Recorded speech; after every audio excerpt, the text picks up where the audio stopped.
আমি কৃষি যি ধৰণে অনিষ্ট হ'ল বানপানীত সেইবোৰক পুনৰুজ্জীৱিত কৰিবৰ কাৰণে বিশেষকৈ কৃষকসকলক কঠিয়াৰ যোগান ধৰিবৰ কাৰণে আমি এটা মিছন হিচাপে আমি আৰম্ভ কৰিছিলোঁ, ঘোষণাও কৰিছিলোঁ। 1 লাখ কঠীয়া, 1 লাখ ফেৰা, তাৰমানে 10 লাখ মুঠি মানুহক যোগান ধৰি কিছু সকাহ। 1 লাখ ফেৰা একো মানে হেৰিয়েই নহয়, ইমান বিশাল বিশাল পথাৰ পানীত আক্ৰান্ত হ'ল, কঠীয়া মৰিলে, নতুবা সজাল ধৰা ধানো মৰিলে। গতিকে মানুহৰ আটাইতকৈ প্ৰয়োজনীয়তাটো হৈ গ'ল মানে নিজৰ পথাৰৰ ধান বা চাউল, কাৰণ ইয়াৰ লগত অসমীয়া মানুহৰ সংস্কৃতিও নিৰ্ভৰ কৰে, জীৱন জীৱিকাও নিৰ্ভৰ কৰে। 2 বিঘাত খেতি যদিও হয় তেতিয়াহ'লে 1 বছৰ খেতি হয়, ভালকৈ হ'লে 1 বছৰলৈ হৈ যায় জোৰে। গতিকে আমাৰ এইটোৱে প্ৰয়াস, কাৰণ বস্তু বাহনি বহুত সমগ্ৰ অসম সমগ্ৰ পৃথিৱীৰ মানুহে দিছে, সেইবোৰ 2-3 মাহৰ পিছত শেষ হৈ যাব।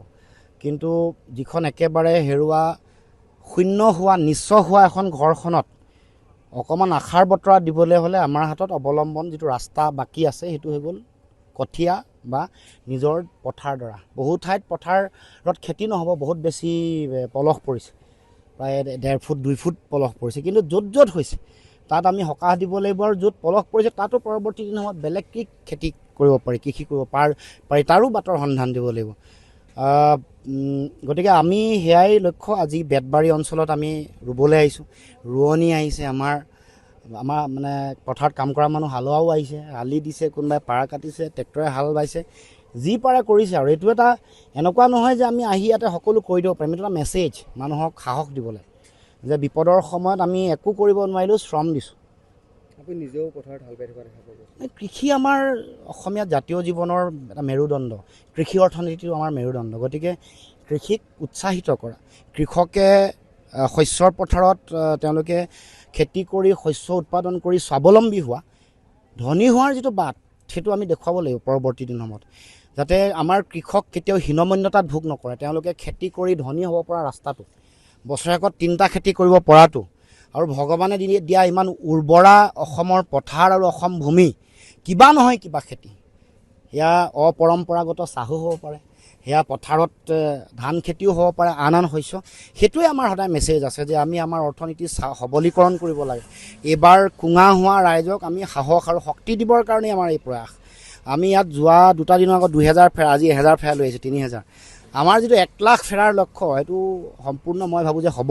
মানুহেও বহুত সঁহাৰি দিছে, আৰু শদিয়াৰ পৰা আহিছে, নামচাইৰ পৰা আহিছে, কাকপথাৰৰ পৰা আহিছে, খোৱাঙৰ পৰা আহিছে, টিংখাঙৰ পৰা আহিছে, নাহৰকটীয়াৰ পৰা আহিছে, দুলীয়াজানৰ পৰা আহিছে, টেঙাখাটাৰ পৰা আহিছে। এইটো মানুহৰ বিপদৰ সময়ত মানুহে মানুহৰ বাবে যিটো মানৱীয় দায়িত্ব, সেই দায়িত্ব পালন কৰিছে। মই ভাবোঁ যে এই দুখ আমি কেতিয়াও পূৰ্ণ কৰিব নোৱাৰোঁ, চৰকাৰেও পূৰ্ণ কৰিব নোৱাৰে, কিন্তু আমাৰ এটাই মানে শ্লোগান যে আমি তেওঁলোকক যাতে এটা বছৰৰ কাৰণে খেতি কৰিবলৈ সুযোগ দি উৎপাদিত শস্যৰে তেওঁলোকে যাতে নিজৰ জীৱন জীৱিকা, আমাৰ সাংস্কৃতিক যিবোৰ উপজীব্য আছে, আমাৰ ধৰক সকাম নিকাম, আমাৰ বিহু, সেইবোৰত সকাহ পোৱাকৈ, কাৰণ সংস্কৃতি আৰু অৰ্থনীতি দুয়োটা ইটোৰ লগত ওতঃপ্ৰোতভাৱে জড়িত, দুয়োটাকে জীয়াই ৰাখিবলৈ এইটো আমাৰ বিনম্ৰ প্ৰয়াস।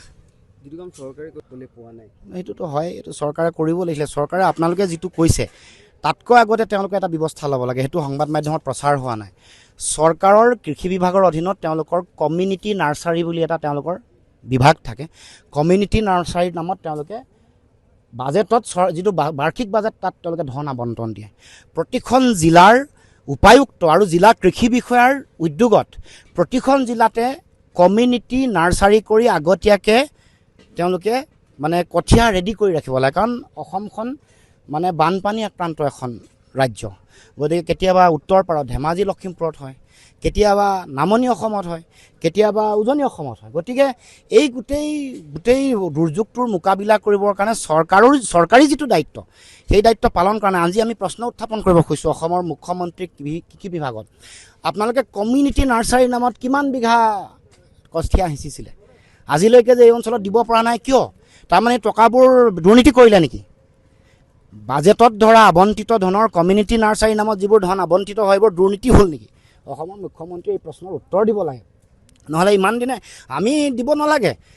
3খন জিলাতহে হৈছে আমাৰ বানপানী, বাকী থকা 30খন জিলাৰ পৰা আপুনি কঠীয়া আনি এই শিৱসাগৰ, চৰাইদেউ যোৰহাট ভৰাই দিব পাৰিলে হ'লে চৰকাৰৰ অদূৰদৰ্শিতা কৃষি বিভাগত দুৰ্নীতিপৰায়ণ বিষয়া আৰু ঠিকাদাৰসকলৰ তেওঁলোকৰ উপস্থিতিয়ে কৃষকসকলক এই দুৰ্গতিটো নমাই আনিছে গতিকে মুখ্যমন্ত্ৰীৰ পৰা আমি আজি পথাৰৰ পৰাই আহ্বান কৰিছোঁ কমিউনিটি নাৰ্চাৰীৰ নামত আবণ্টিত ধন বা কিবা কাৰণত আপোনালোকে ধন আবণ্টন দিয়া নাই নেকি নিয়মমতে দিব লাগে নিদিলে আপোনালোকৰ চৰকাৰখনৰ অদূৰদৰ্শিতা অদক্ষতাকে প্ৰতিপন্ন কৰে যিকোনো খবৰৰ বাবে যোগাযোগ কৰক 9181 307 221 আমাৰ এই নম্বৰত।